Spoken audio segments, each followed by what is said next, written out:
ጠንካራ ሁኑ። እዚህ ዓለም ላይ ብቻቸውን ልትቀሩ ትችላላችሁ። ማንም ሰው ላይ አትጠጉ። እዚህ ዓለም ለምንድን ነው የመጣሁት የሚለውን አስቡ። እዚች ዓለም ላይ ብዙ እንደማትቆዩ አስቡ። ቀናቶች በነጎዱ ቁጥር ወደ ሞት እየቀረባቸው ነው። ሞት ወደ እናንተ እየቀረበ ነው። መቼ እንደምትሞቱም አታውቁ። እድለኛ ሰው ብሎ ማለት አምላኩ አላህ ለፈጠረበት ዓላማ የኖረ ሰው ነው።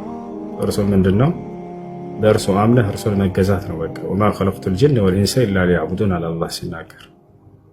ሰውንም ሆነ ጅኖችን አልፈጠርኳቸውም እኔም በብቸኝነት እንዲገዙኝ ይቻላል። አደራ ሳታምኑ በፊት ሞት እንዳይመጣባችሁ። አላህ በቁርአን ላይ ወላ ተሙቱነ ኢላ ወአንቱም ሙስሊሙን ይላል።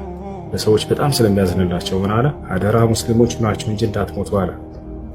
ሙስሊም ሳትሆኑ ከመጣችሁ በቃ ከስራችኋል። ቁል ኢነል ኻሲሪነ አለዚነ ኸሲሩ አንፉሰሁም ወአህሊሂም የውመል ቂያማ አለ። ሰዎች ሆይ